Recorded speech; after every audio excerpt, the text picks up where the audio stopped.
o Brasil, minha gente, é o país com o maior número de cirurgias plásticas realizadas. Em primeiro lugar, está a lipoaspiração, depois vem o aumento das mamas, a blefaroplastia, que é a cirurgia aqui, olha, na área dos olhos, a abdominoplastia, que quando estica a pelezinha está sobrando na barriga, o aumento dos glúteos.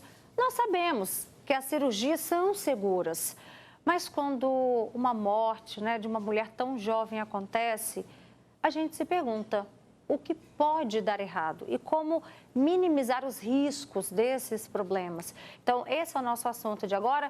Eu convido você a mandar logo todas as dúvidas, porque todo mundo tem uma queixa.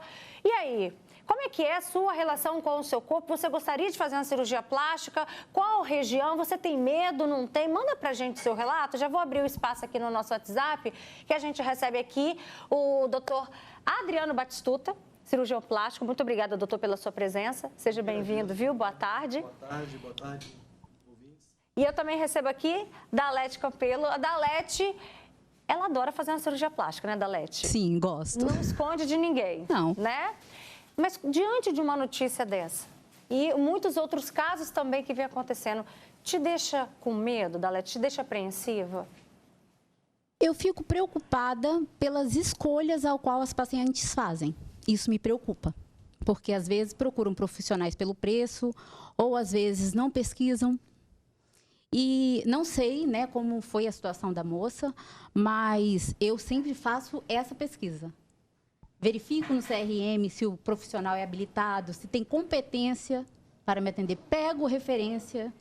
E, infelizmente, muitas das vezes, você só vai ouvir referências boas.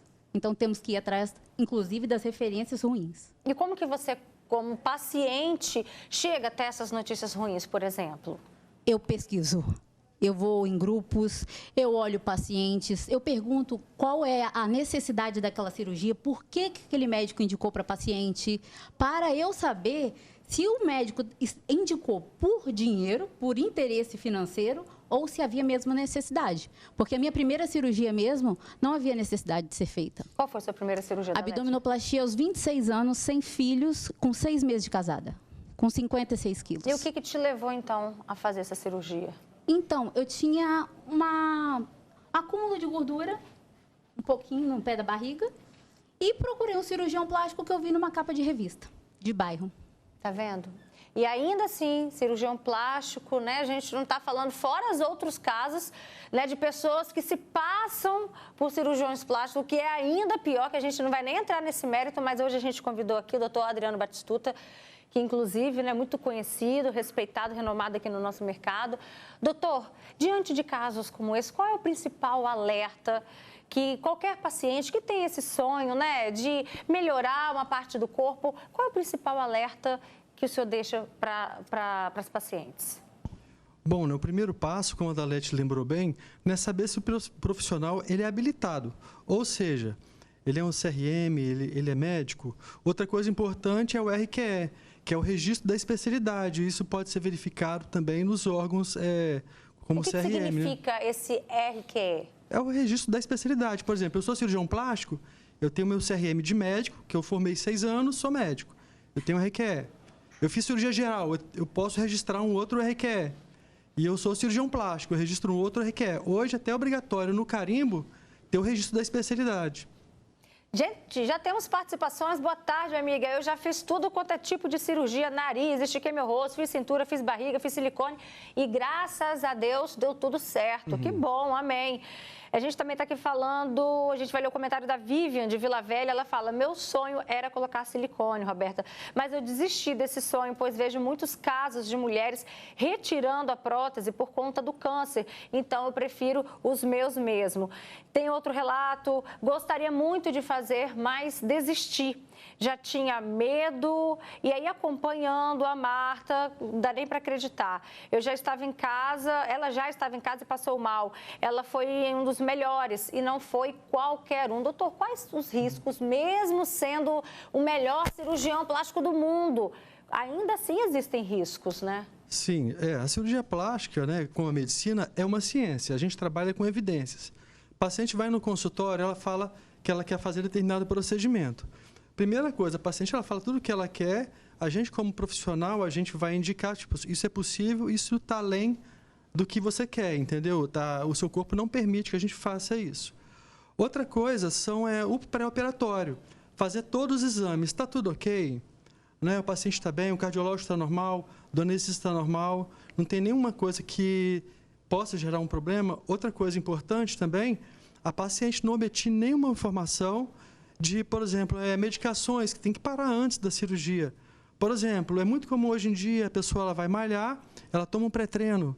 Tem pré-treino que tem algumas substâncias, como a efedrina, que quando a pessoa opera e faz uso dessa medicação, ela pode ter problemas sérios, né? Com arritmias, baixa pressão. Até chá, né, doutor? Também, dependendo do chá, também tem que suspender. Chás, principalmente os chás que são utilizados como termogênicos, né? Hibisco, cavalinha, chá verde. Porque o chá é aquele tipo de coisa que você pega um punhado e joga lá, não tem uma medida. E isso aí também dá interferência no sistema cardiovascular. Se não desse, ninguém tomava, né? Tipo assim, vou tomar para ativar. Se a pessoa ela se sente mais acordada, é porque tem um efeito, né? Tem muitas participações aqui. Quase morri quando eu fiz uma cirurgia plástica no rosto. Peguei uma infecção bacteriana e fiz outra cirurgia. E sem contar também como é que fica a autoestima dessa pessoa, né? A expectativa e a realidade que ela se depara.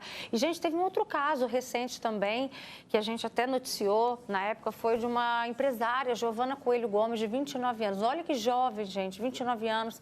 Ela também morreu após realizar cirurgias plásticas. Foi agora, recente, no dia 8 de agosto, a empresária passou por 4 cirurgias simultâneas. Procedimentos nos seios, abdominoplastia, lipoaspiração e enxertia. Após ir para o quarto, ela apresentou mal-estar. Giovana sofreu 4 paradas cardiorrespiratórias e não resistiu. Os parentes denunciam uma possível negligência médica. Esse caso aconteceu em Belém do Pará.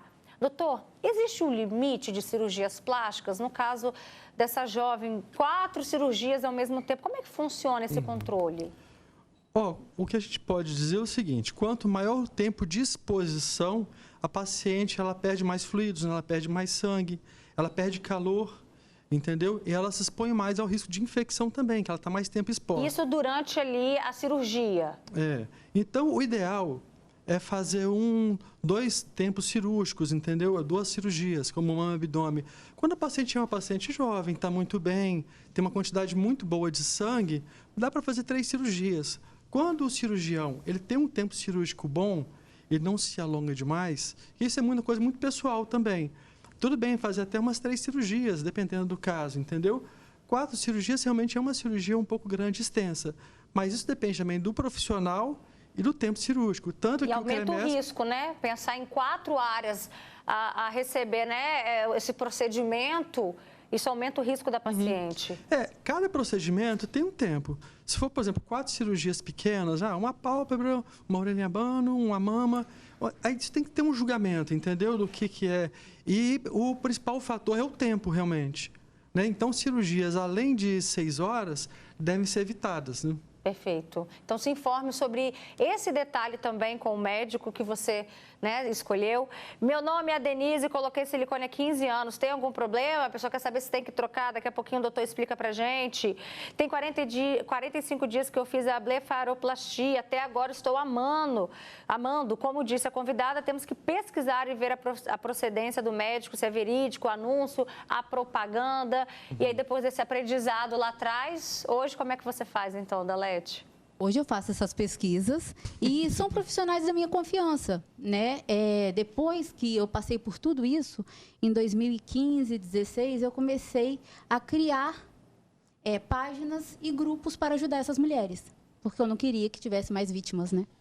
E o que você percebe dos relatos das mulheres? Aonde que elas acabam, às vezes, se deixando levar pela empolgação? Porque eu já fiz procedimentos estéticos e a gente, de fato, a gente se empolga, a gente sonha com esse momento. Então, existem o médico ao qual vai te passar toda a situação real, deixar você ciente dos riscos que você corre, não omitir essa informação e talvez isso seja um balde de água gelada. E tem aquele médico que é um vendedor de sonhos. Ele vai te proporcionar tudo dentro do consultório. Você, como paciente, hoje consegue identificar essa diferença? Até mesmo em um orçamento eu consigo identificar. Porque eu já peguei técnicas escritas em inglês, sendo que era a mesma abaixo em português. Não. A gente está falando com uma pessoa, então, que já está, né? Já está paciente profissional. Isso aí, obrigada, doutor. Mais de 11 anos de cirurgia, né? Doutor, teve uma pergunta aqui dessa telespectadora que falou que colocou silicone há 15 anos. Ela quer saber se ela tem que trocar, existe ainda essa questão da validade da prótese? Nenhuma prótese definitiva. Até aquelas próteses de titânio que coloca de metal, de aço, elas têm um tempo, entendeu? Sofre um desgaste, né? Isso depende de vários fatores. Dentre eles, né, o tipo de atividade, né, o tipo de prótese, onde ela foi colocada. Né? As próteses de uns 20 anos para cá, elas mudaram muito. A cápsula delas é mais espessa, tem mais camadas, então elas aguentam mais tempo de desgaste. Mas elas se desgastam, entendeu? E eu, por exemplo, essa semana eu operei uma paciente que eu tirei uma prótese de 20 anos. Estava ótima, perfeita. Então, aconselhava a mulher ela fazer o acompanhamento anual, fazer os exames de imagem, para ver questão de posição, integridade da prótese. Estando tudo ok, não precisa se preocupar. Mas, em média, uns 20 anos, entendeu? Tá certo. Doutor, muito obrigado. O senhor interrompeu sua agenda de pacientes para tirar a dúvida de muitas pacientes também e receber elogios aqui no nosso WhatsApp. Gente falando que é o médico dos sonhos. Parabéns pelo seu trabalho. Obrigada também, Dalete, pela sua participação, sua contribuição com a gente. Obrigada. Tá bom?